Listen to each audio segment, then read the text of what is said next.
Hey YouTube, welcome to the channel. My name is Rich. The name of the channel is Rich the Return Rider. For all you folks that's here for the first time, thanks for tuning in. For all you folks that's return viewers, I appreciate you coming back. For all of you that subscribe to the channel, guys, appreciate the support. For you folks that haven't yet subscribed, guys, hit that subscribe button so we can continue to bring you some of this content. So today, guys, is out for some throttle therapy. I am currently in Daytona, Florida. And we're out on Ruby, the 2019 Honda Goldwing. Now, the pictures that you're looking at there, guys, is from... Start out with a U-turn here. Get around this vehicle. So, the pictures you're looking at here, guys, is from a real, I'm going to call it a real Honda dealership. This is RC Power Sports in DeLand, Florida. Approximately 2.5 hours away from me. It took me about 3 hours to get here with a little stop. And was told to check this place out. And I was like, hey, you know what? This is actually the dealership that I did the DCT test ride with. If you guys get a chance, go check that video out. Fun video for me.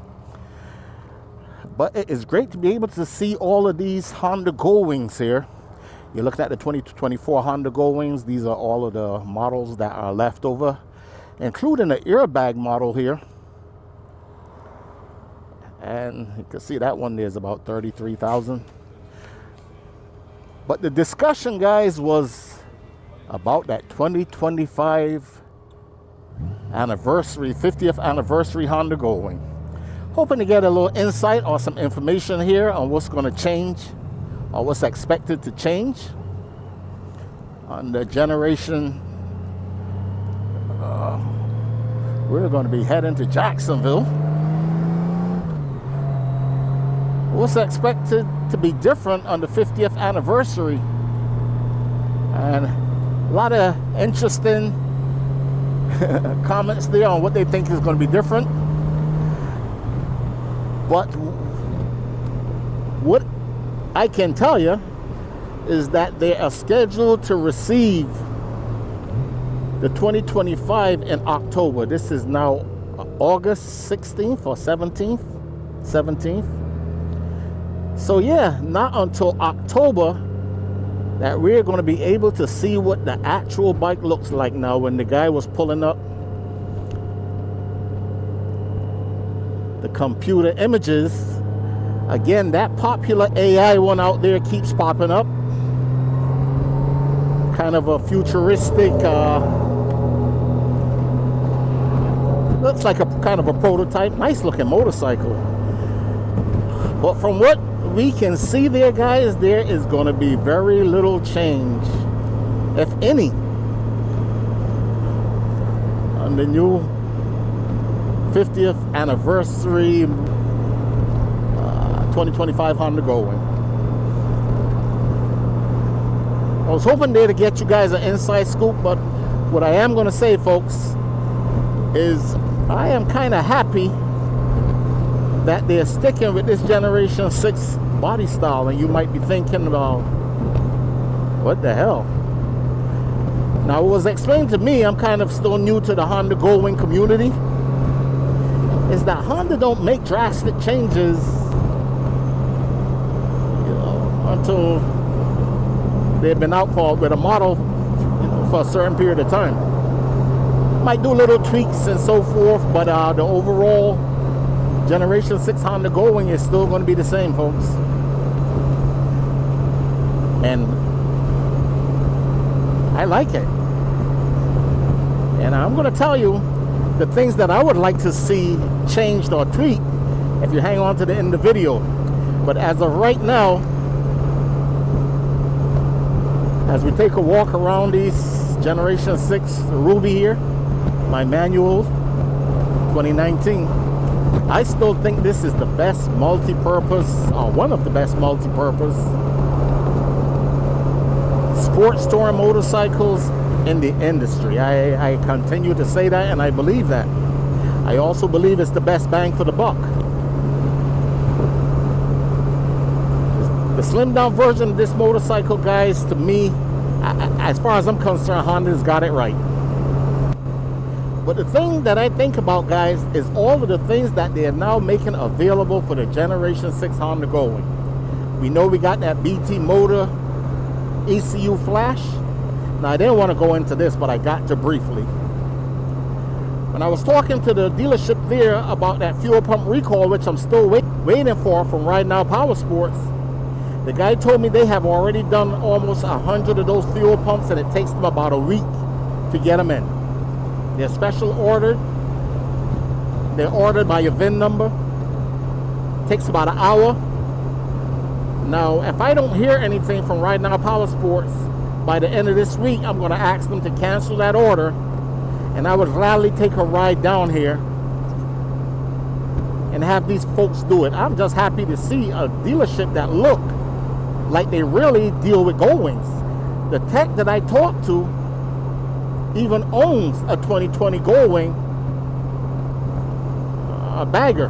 But you know what, guys? 2.5 hours, no big deal. But I digress. But yeah, the things that I like about this motorcycle is they're now coming out with more and more things for it.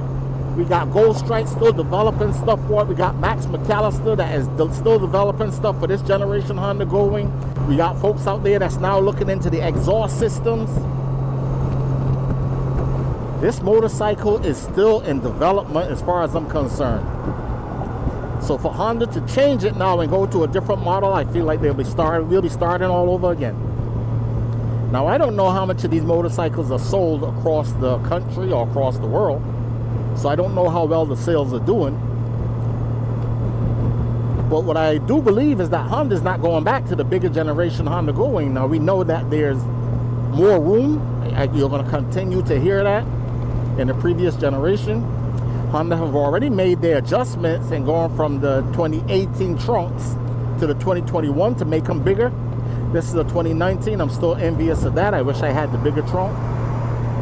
But what was interesting, guys, is one of the images that the guy pulled up there showed a color scheme of the blue and gray. They're assuming that for the 50th anniversary, it's going to be maybe some kind of a color change. Of course, with a badging saying 50th anniversary, maybe some pinstriping. But the color they pulled up there is a color that I'm not a big fan of. It's kind of a blue and gray that they used to have on the CBR 600 RRs. And it's kind of a dull. It's not, to me, it's not a real beautiful color scheme. But the blue and gray doesn't pop to me. The blue that was out there in the previous of this model, Generation 6, I think is beautiful. The fact that we don't have to start all over and all of the stuff that's still being developed for this motorcycle, I'm happy about. Like I said, I love this style motorcycle. I think it's absolutely beautiful. And I still think folks are getting adjusted and getting adapted to it. But one of the things that I would like to see now before I end the video is, again, I would like to see brighter colors come back, like the orange, the yellow, something like that. The other thing is, instead of the Apple CarPlay, you know, me and the technician there was talking about it. If they just add a Bluetooth communication, a wireless communication to it, where you can connect your phone right to it, it will be great. Now, when I look at the video that they showed me there, the display doesn't look to have changed any. Now, we know Harley Davidson guys got one of the leading displays out there, and they SD models and so forth for that big old dash. Absolutely beautiful. But you know what, guys? Like I said, best bang for the buck. Everything comes at a cost, and I don't think Honda is going to take that route, and I'm fine with that also. Making a Bluetooth direct communication would be pretty cool. Of course, the added colors, maybe a different seat. I don't know. But anyway, folks, I'm going to wrap the video up. Not disappointed at all that we are not going to have a massive change in the 2025 50th anniversary. That's my video, man. Heading back to Lake City, Florida, out for some throttle therapy. And you know what I'm always going to say, guys, get in the parking lot. If nothing else, practice emergency braking. The expert claim that's the one tool that we need to have in our toolbox to help keep us safe out there on the streets. Do the advanced safety classes, guys. Do the parking lot drills. At the end of the day, it's better that you drop your bike on the concourse or on the parking lot than to crash them out there on the streets. Rich, out cruising on Ruby, the 2019 Honda Goldwing. Thanks for watching, and I am out.